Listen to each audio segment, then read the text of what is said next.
Will you all please be upstanding for His Worship the Mayor?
Okay, councillors, the usual announcements at the start in relation to recording. Remind everybody that this council meeting is being recorded, and a recording of this meeting will be broadcast on the authority's website in the following few days.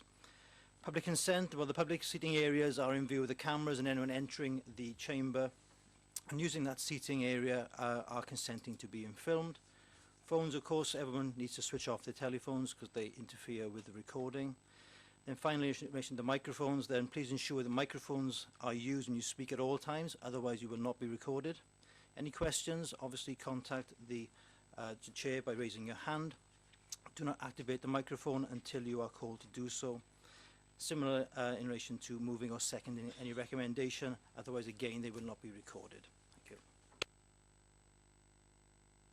Thank you very much. I'll take you to item 1, apologies for absence. Mr. Mayor, I have to give my apologies. I'm going to leave at 6 o'clock. Okay?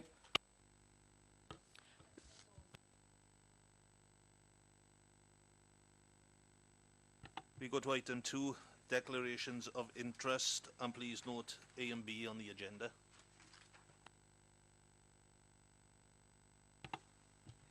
Councillor Breedley.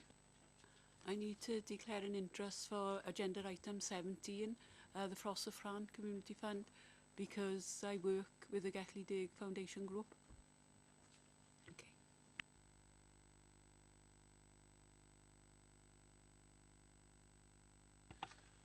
We will move on to item 3, an open session, a presentation, the Recovery Board Annual Report 2015, to receive a presentation from the Recovery Board. It's Mr. Williams. Thank you very much, Chair. And may I thank you too, councillors, for taking this report.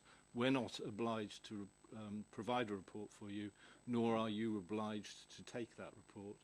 But it seems most sensible that there should be dialogue between the council and the Recovery Board, and indeed the 3 years that we've spent with you has been marked with good dialogue between the two of you, the two of us. I have to say that this report shows satisfactory and good progress in terms of the work of the Education Department in the Council.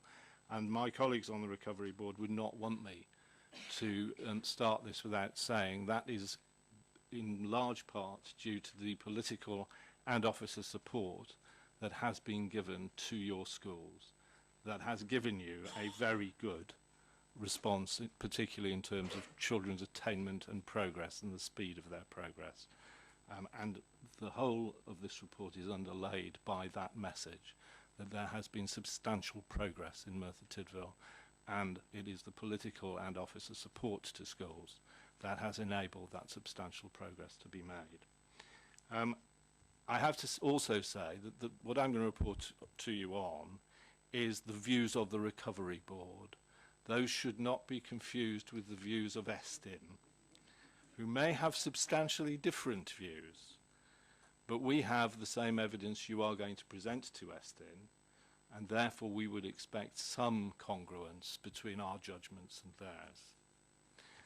Overall, just let me check this works.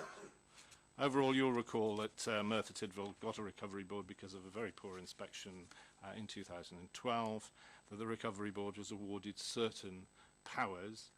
We delegated most of those powers directly back to the local authority because it's impossible for folk away from the authority to run your education services. And the board members were comprised of a series of people who had huge amounts of experience and expertise in the running of education departments, or the running of improvement strategies, or the running of whole councils, some from Wales, the majority from Wales, and myself, who'd been a director in England. I'd draw your attention to the fact that we co-opted an additional member on this year, Ethne Hughes, who's a head teacher in Colwyn Bay. We asked for Ethne because we needed to check our judgments against the views of an objective head teacher from outside the local authority, because it's very easy to get carried away with your views unless you have someone new to check them against, and particularly someone experienced, a good head teacher. There would have been a danger that our views were not as objective as they might have been. The activities that we've been engaged in, well, we've had regular board meetings, which I'm sure your officers have enjoyed. We've also had fact-finding visits, a keeping in touch strategy with the local authority to make sure that messages didn't get confused. On occasions, it's very easy for a board like ours, made up of outsiders, to give confusing messages, and they need to be actually rectified and clarified. So the keeping in touch strategy attempted to do that. We've had workshops for board members to make sure that we understand really what's going on, as opposed to simply being presented with papers. Workshop activities with the local authority, because with that, the sort of people we've got on the Recovery Board, it's very important that you use their expertise while they're around. And also interviews and discussions with individual staff, so that we could find out in depth underneath what was going on, what the staff's views were, and how the staff viewed your progress. I have to say that officers particularly have been unstinting in their support of the Recovery Board, and we would like to note that at this meeting. If I move on to what we thought our judgments would be based upon in our terms of the improvement in Merthyr, there has to be a year-on-year significant improvement in the primary school test scores and GCSE results. The people who built the schools all those years ago built them so that children would attain high standards. They didn't build them really for much else, and therefore that is the ultimate in which an education department is judged on. We also expect a positive monitoring visit from Estin. If we think the authority is adequate, then Estin ought to recognise that too. We also set as our target reassurance that corporate strategic management and governance supports the education department. None of the departments in any authority is isolated and on its own, nor should it be. It is the corporate framework that it sits in that sustains it and flags early issues. And again, we would need, as our target, an honest and accurate picture of the progress the authorities made when the next monitoring visit comes. So there are some fairly clear targets to be hit. If I move you through the recommendations, the first recommendation in the Estin report was children had to learn more, basically. And what we have observed is a significant improvement in the way children are learning and in the scores that they score when they come to be tested. That's reflected in comments from schools who tell us that is improving, and they can see those improvements.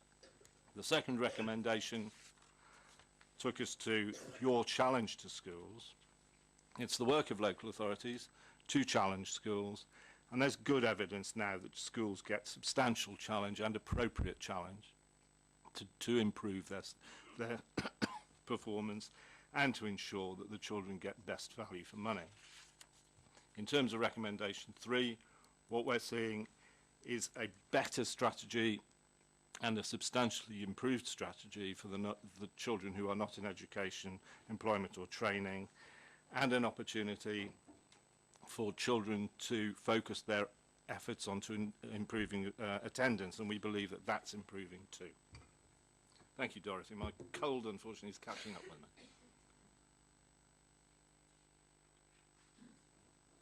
So in recommendation 3, we think you've made substantial performance improvements, and now that performance could be judged as good. Turning to recommendation 4, you now have a better and a robust self-evaluation framework that is still bedding in our view, but that is delivering you good information about when things are going wrong and when things are going right. And actually, if you've had a failure in the organisation, it's your self-evaluation that should warn you next time if it's going to happen again. Because there's an ebb and flow in organisations, and that self-evaluation strategy has to be corporate. It's not in the department. Moving on to the fifth recommendation, we think you've been particularly successful in your scrutiny strategy, and clearly there is cross-party issue here, and that your scrutiny is probably some of the best scrutiny we see as a board, and we see other authorities as well as your own. In recommendation 6, we think that you've addressed more than this recommendation, and when Estin come, we're telling your officers that they need to be careful to address the recommendation as well as the additional things you're doing. But clearly you're doing a great deal to reorganise and focus the work with children who have additional learning needs or special educational needs. In terms of recommendation 7, we think there has been some progress in the support of youth services. We're less convinced that that has made the same progress as the other areas, but that's because of the nature of the youth services and the fact you have to be more influential in terms of helping other organisations in youth services rather than the other services which are yours and you directly control. And recommendation 8. Now, this is probably the most complex and difficult one for Estin inspectors to come to a judgment on. It sounds as though that recommendation is telling you to put in some large, complicated and top-heavy system to judge value for money. In essence, our view is that it's not. What you need to look at is when you put in X amount in terms of cash at one end of the machine, how much do you get out at the other end of the machine in terms of children's attainment and progress? Because that, in the end, is what you're doing. And you are putting in a similar amount of money to 2012, perhaps marginally more, but it's more or less in the same ballpark, and you're getting significantly better outcomes for children in terms of their GCSEs and in terms of their progress in each class, in each year group. And therefore, you can make a strong argument that you're getting better value for money than you had in the past. Let me conclude by saying to you that those views are the views of the board. They are not the views of any other organisation, but they would be the views that we think you should be representing when you have your monitoring visit in a few weeks' time. Thank you, Chair. Are there any questions? Councillor Mansbridge.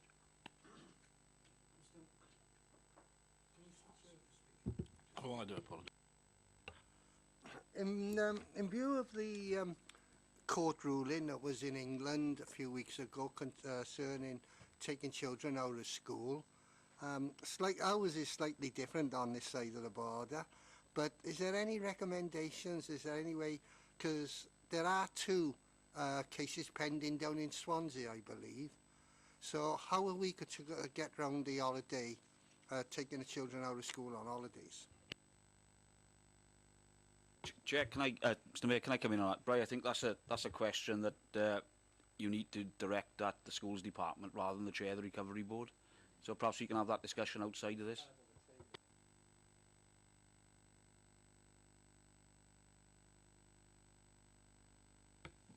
I'll give you an answer, because I don't want to be appearing to avoid an answer.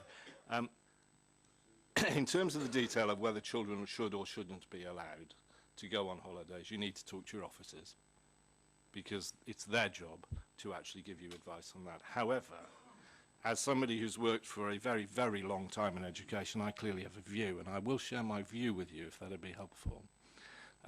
There's a balance in these things, and therefore I think the draconian measures that came in England shouldn't be followed up in Wales, but head teachers should be given some leeway in what they accept and what they don't accept. They're the professionals on the ground in your schools. To be quite frank, I wouldn't get involved other than that. Just say it's down to the professional judgment of a head. Councillor Jones. Thank you, Mr Mayor. My question, I hear what you say about the Estin inspectors coming in and that they will make up their own minds. But clearly, as you've been here as a recovery board for a few years, Estin inspectors surely would look at the work that you've done and take that into account? I've no doubt they will. What they'll do is take everybody's view into account and then triangulate those views, i.e. they'll make sure that they've got enough evidence to write a meaningful judgment down. And therefore they will listen to what we say. But if there's other evidence that doesn't triangulate, then they'll prove us wrong. And we've done our best to get as much of our information together, and we are convinced. But what I'm saying is you've got to convince somebody else, not me. Any other questions? Councillor Chaplin. Thank you, Chair. Are you required to submit a report to the Welsh Assembly Government? Because it was that organisation that put us into special measures. I am. We routinely report directly to the Minister, because otherwise we wouldn't be answerable to anybody. What I've just summarised for you is a summary of the last report that I gave to the Minister. Any further questions? Has anybody got any comments? Councillor Jones. If there are no comments, Mr Mayor, can I take this opportunity to thank Gareth for his presentation here this evening, but even more than that, to thank him for the assistance that both Gareth himself as chairman and the remaining members of the Recovery Board have given to this authority. You saw the good, positive information that's coming out of recommendations 1 to 8, and there is no doubt, and Brendan and myself totally agree in this, that that information would not be on there if it wasn't for the assistance that the Recovery Board have given us throughout the period that they have been there. And that moves me on to something else that the Recovery Board did in the early days, or should I say didn't do in the early days, which have made life easier for this authority to carry out its functions on education. Because at the beginning of this, the Welsh Assembly Government had basically removed our power for running education in the County Borough of Merthyr Tydfil. And the Recovery Board coming in could have taken full advantage of that, and they could have been dictating what they wanted us to do or not to do. In fairness, again, to Gareth and his team, they didn't go down that road. They left us carry on implementing policies that we wanted to. They didn't want to get too involved unless they were controversial and needed their guidance. And we think that by adopting that particular method, that again assisted us in moving forward in the fashion that Gareth have described. So Gareth, once again, on behalf of the local authority and all its officers, thank you very much for what you've done. I'm hoping that we see you before you leave here, and when I saw that this is the annual report for 2015, I said to Brendan, I said, I hope that Gareth don't take it the wrong way when I say it, that I hope this will be the last report that we will see of the last annual report anyway, that the Recovery Board will be doing. So once again, thank you very much. Councillor Toomey. Chair, I'm happy to keep my comments and that till the end unless anybody else wants to speak. No? Okay, well, can I won't even try to follow Harvey. It's always a big mistake. Can I also, Gareth, on behalf of the Council, thank you for taking time to present to us this afternoon. I think it's fair to say that the last 3 years or so has certainly been an interesting and an extremely bumpy ride at times. But again, as Harvey pointed out, the help and advice that you and your colleagues have given us has been absolutely invaluable on our journey of recovery. And whilst we're all very much, I'm not sure whether that's the right thing to say, we're all very much looking forward to Estin's final monitoring visit at the end of the month, I think we all need to be acutely aware, and we are acutely aware, that we are still on the journey, and this is the start and not the end of the process. And whatever comes out of the inspection or the final monitoring visit, call it what you will, at the end of the month, you know, we want better for the learners and the young people of Merthyr Tydfil County Borough, and I think that is reflected in the views of every single member of this authority, irrespective of political colours. We've all tried to work together. We have worked together on the road to recovery, and I think that says a lot of every individual and us as a council, as a collective. So again, thanks very much. We're very grateful for your help, and I'd be extremely grateful if you could pass on the thanks of the council to your colleagues as well. Thank you. Yes, and can I pass my thanks on to you as well, Mr. Williams? And as is the norm with the council, you can stay for the rest of the meeting if you so wish, but if you would like to leave, you're welcome to do so as well.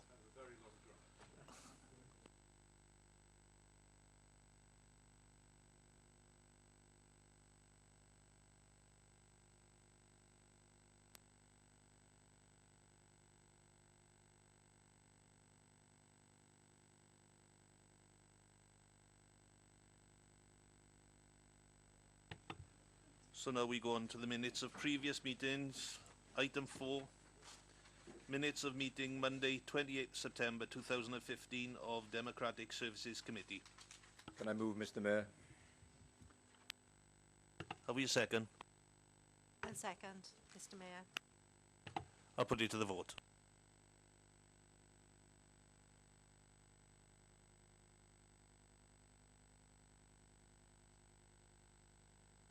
And that's been passed. Item 5, minutes of meeting Wednesday 30th of September 2015 of Cabinet. Yes, move, Mr. Mayor. Second, Mr. Mayor. I'll put it to the vote.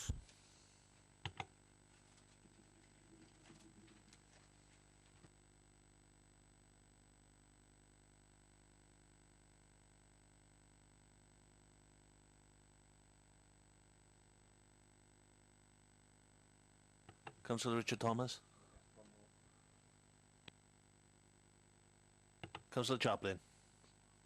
Can you push your button again, please?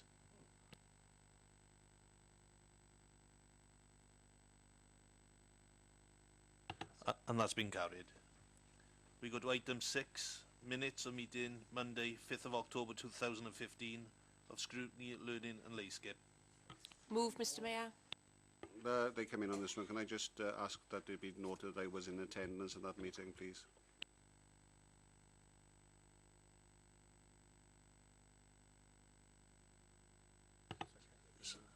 Have we got a second? Second, Mr. Mayor. Did she say? Thank you. I'll put it to the vote.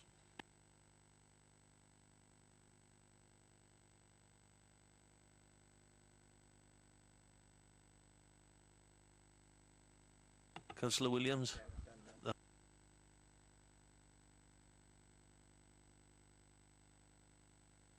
And that's been carried. Item 7, minutes of meeting Wednesday 7th October 2015 of Cabinet. Yes, move, Mr Mayor. Second, Mr Mayor. I'll put it to the vote.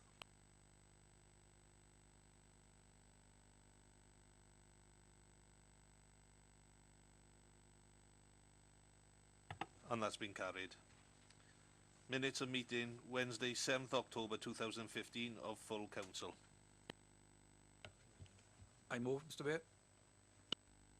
Second, Mr Mayor. If you'd like to vote, councillors.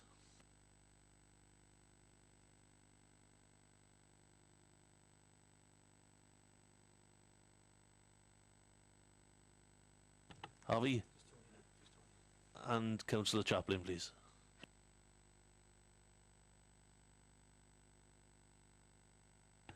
And that's been carried.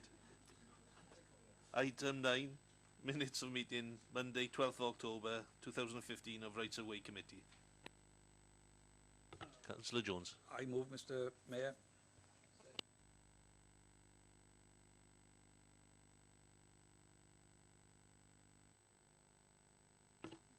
Thank you very much, Councillor Chaplin. Put it to the vote.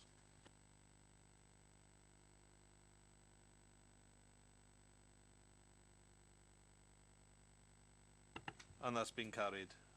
Item 10, minutes of meeting Wednesday 14th October 2015 of Licensing Committee. I move, Mr Mayor. I second, Mr Mayor. Thank you, councillors. Can we vote?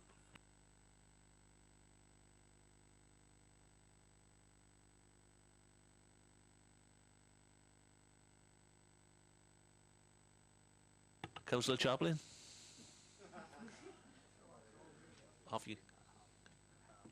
Harvey, can you see if you... And that's been carried. We go on to committee reports. Item 11. Disciplinary policy and disciplinary procedure and guidance. To consider a report of the Chief Executive.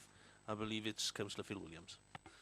Thank you, Mr Mayor. Can I just advise members of the Council that for items 11 through to 15, I am going to assume that councillors will have read the reports plus the attached policies and guidances. I will therefore move for each of those the recommendations. So I'll start with item 11 on page 29. Recommendation is that the updated policy and procedure be approved with immediate effect, subject to comments and questions. I move. Second, Mr Mayor. Any questions? Councillor Richard Thomas. Thank you, Mr Mayor. Given the fact that these were pulled at the previous meeting and now these are represented, can I take full confidence from the Cabinet member that they're now accurate and that we can safely pass them? That's a loaded question. That's a somewhat loaded, yes, I'm going to say a somewhat loaded question. You can take absolute assurance that the documents have actually been gone through and been studied closely with colleagues of mine, and they now obviously might be tested by the trades unions. I can't answer for that, but as far as we're concerned, they're as good as they'll get. Any more questions? Any comments? Can we put that to the vote, please?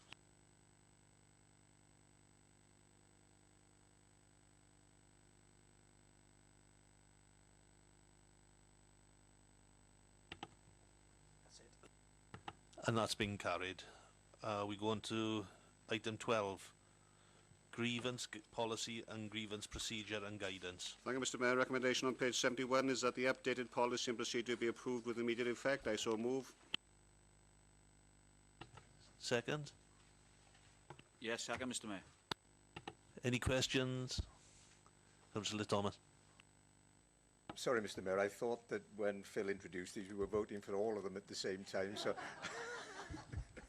I won't ask the same question each time, but I'll assume that his answer to the first question is going to apply to all the reports. As they say in PMQs, the answer to my previous question applies. Any further questions? Any comments? We'll put it to the vote.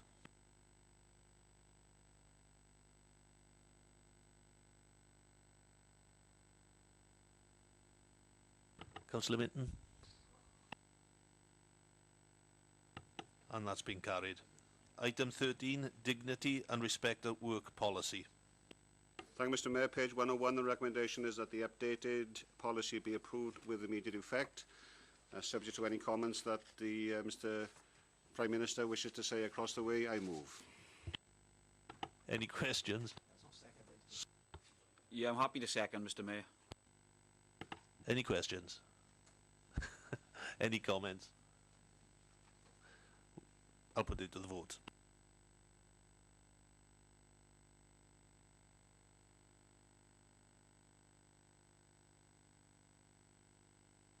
And that's been carried. Item 14, capability policy, capability procedure and guidance. Back to Councillor Williams. Page 115, recommendation is that the updated policy, procedure and guidance be approved, implemented with immediate effect. I move. Second, Mr Mayor. Questions? Comments? Vote, councillors, please.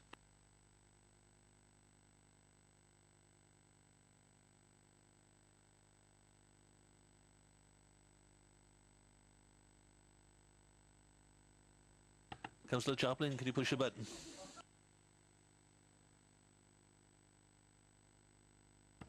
And that's been carried. Item number 15, employee code of conduct. Councillor Williams.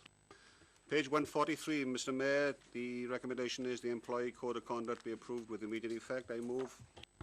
Yes, second, Mr Mayor. Questions? Comments? Please vote.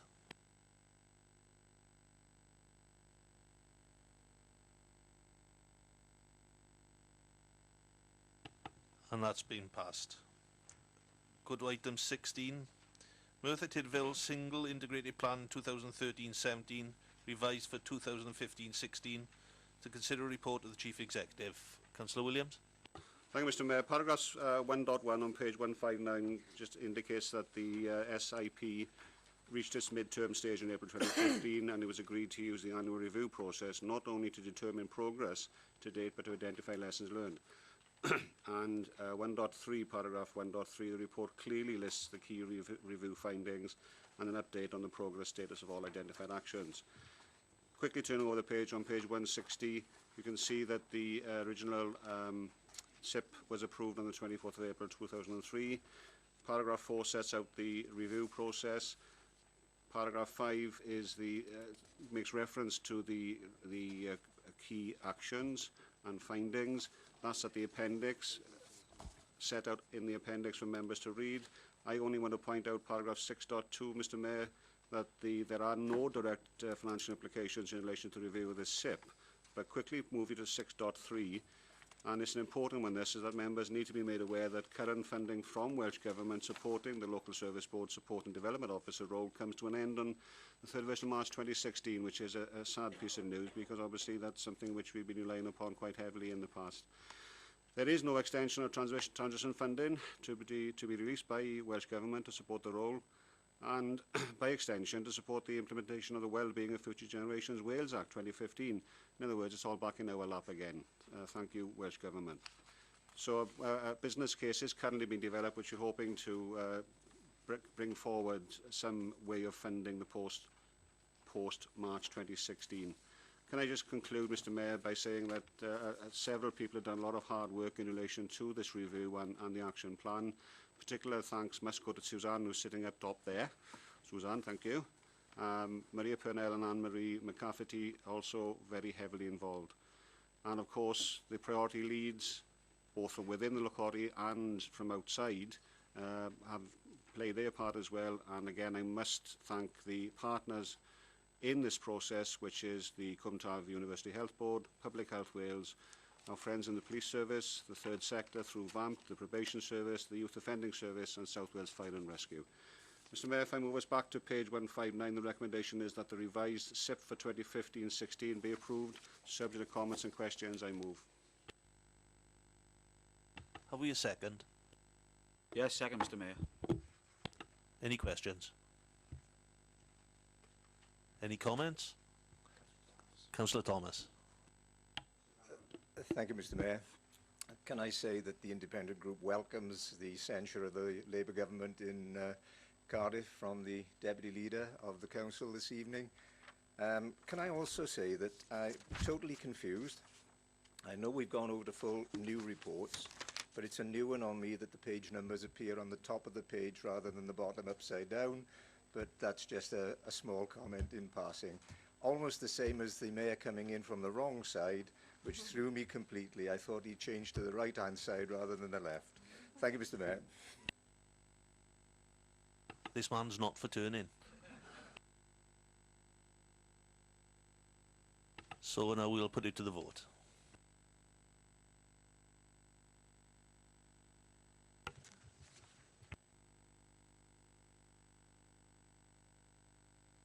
And that's been carried.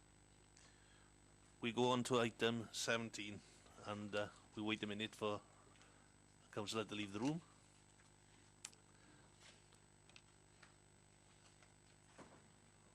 Item 17, Fran Community Fund, to consider a report of the Chief Executive, and I believe it's Councillor Toomey.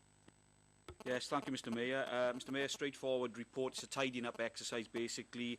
The Gethley Dig Foundation was asked to supply further information following the Fran panel meeting on the 7th of July. It's met that criteria. Officers of the council are satisfied that the criteria that we laid down has now been met. The recommendation for the application of £500,000 be approved is set out at 2.1 on page 167 of the report. I so move. Second, Mr. Mayor. Any questions? Any comments? Can we vote, councillors, please?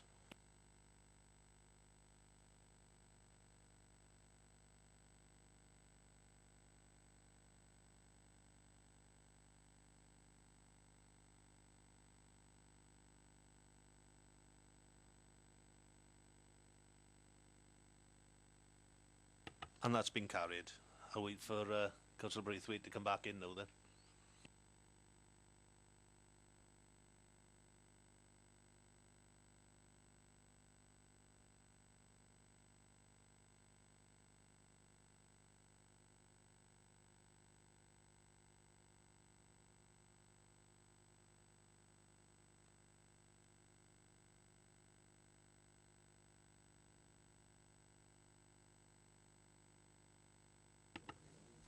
We move on to item 18, Tricati Landfill Site Profit Share, to consider a report of the Chief Executive, and it's Councillor Toomey. Yes, thank you, Mr. Mayor. Mr. Mayor, we've been fortunate this year to receive £137,893 as part of our profit share with Biffa Waste Services for the Tricati tip. And what I'm going to suggest tonight, Mr. Mayor, should be acceptable, I hope, to all members of the authority.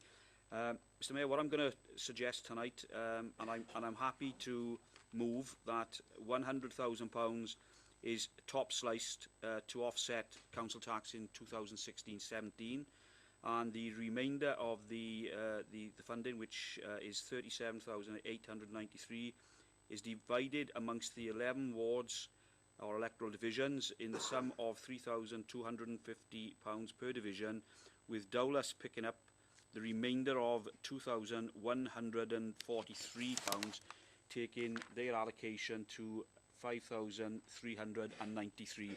Mr. Mayor, I'm moving that because what I feel is that the £3,250 contribution to the 10 electoral divisions and the £5,393 to Dowlas takes into account some schemes that ward councillors may wish to implement within their respective areas that may fall outside the current Fran funding criteria. So I think that might help a little bit there.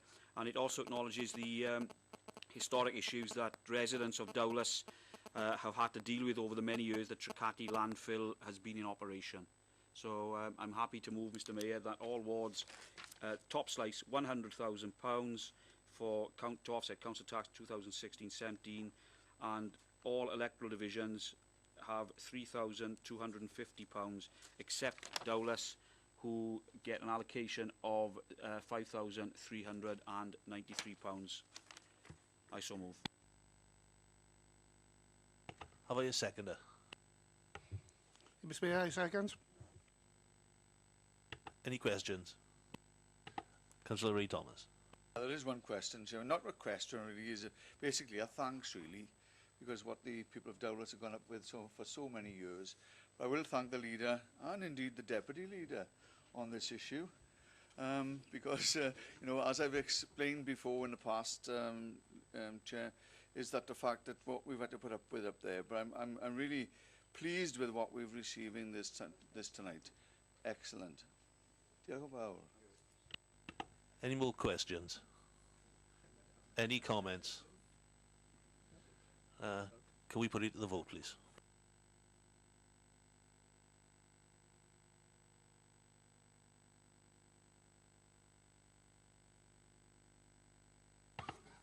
And that's been carried. So we go to item 19, intended use policy for Hackney carriage vehicles. To consider a report of the Corporate Director, Place and Transformation, and is Councillor Barry. Thanks, Mr Mayor. Mr Mayor, this report is asking the Council adopt an intended use policy for the licensing of Hackney carriages. And a new policy is required as a result of a number of test cases in court, which are ruled that where a Hackney carriage driver is granted a licence by one local authority, then they can work anywhere else in Britain. Prior to these test cases, drivers submitted applications to the local authority in which they intended working. And Mr Mayor, it seems now that some applicants are applying to authorities outside the area where they live, where it may be quicker, cheaper and or less onerous to get a Hackney carriage licence. And then they're operating in their home areas. And we are aware of a number of people licensed with our authority who are working across the border in England. This causes a risk to us as an authority. The drivers and vehicles licensed by this authority could be committing offences in areas where we can't adequately police or monitor them. And this is an obvious safeguarding issue. And as members will be aware, a key finding within the Casey report to child sexual exploitation was a failure by Rotherham Metropolitan Borough Council to adequately monitor and ensure that only fit and proper persons were holders of taxi driver licences. However, Mr Mayor, another test case has has ruled that the licensing authority can use its discretion to refuse or revoke a Hackney carriage licence where the vehicle is not used predominantly or entirely within the licensing authority. However, to do so, we are required to formally adopt an intended use policy. So earlier this year, the Planning, Licensing and Regulatory Committee agreed that the draft intended use policy, which is Appendix 1 of this report, would be put out to public consultation. Following our consultation, the committee approved the introduction of the intended use policy. Mr Mayor, I'm also aware that many other local authorities throughout Britain are in the process of adopting intended use policies or have already done so. There are no financial implications related to this report. And subject to any questions, I move recommendation 2.1 that the proposed intended use policy is adopted. Second, Mr Mayor. Have we any questions? Any comments? Councillor Clive. Just one. This is a sensible move on behalf of the authority because we've already had applications from other areas, and if we haven't got this policy in being, it's very difficult then to turn down the application. Any other comments? Can we vote, please, councillors?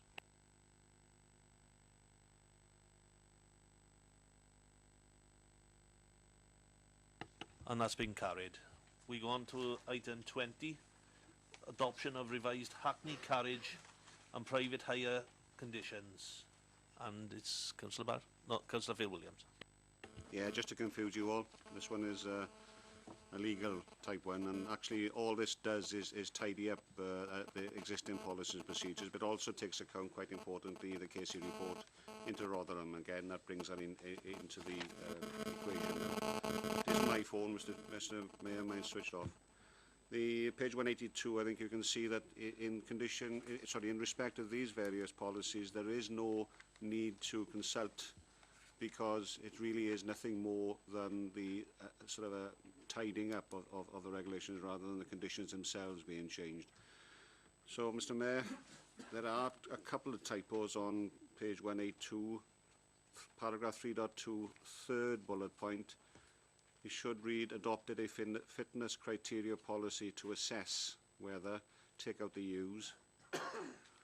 And in paragraph 3.3, third line down, it should read trade is regulated fairly and consistently, take out and the public, and it then reads on whilst at the same time.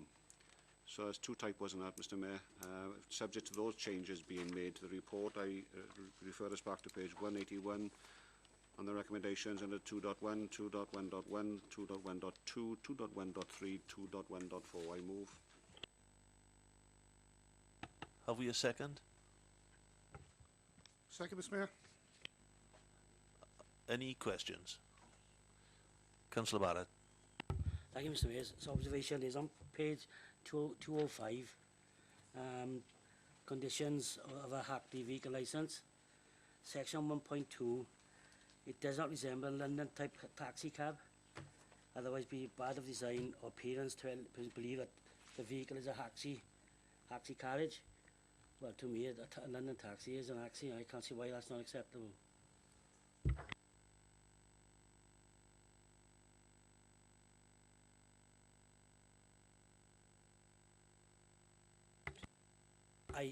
I understand for the private hire part of it, but not for the Hackney vehicle licence. So Mr Mayor, I don't mind if we talk again about it. So, but I think it's something that should be looked at in the page. Chair, what I will say, as I said, these aren't new conditions. These have always been there. So if we need to change them, then we would have to go to consultation. They've always been there. So anyway, that's the way it is at the moment.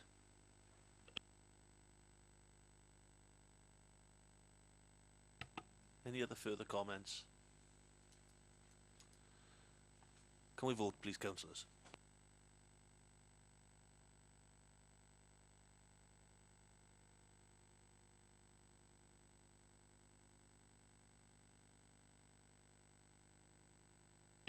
And that's been carried. We go on to other items. Number 21, to deal with other urgent business or correspondence. I have none, and to receive communications from the Worship the Mayor. I have none. So, good night, everybody.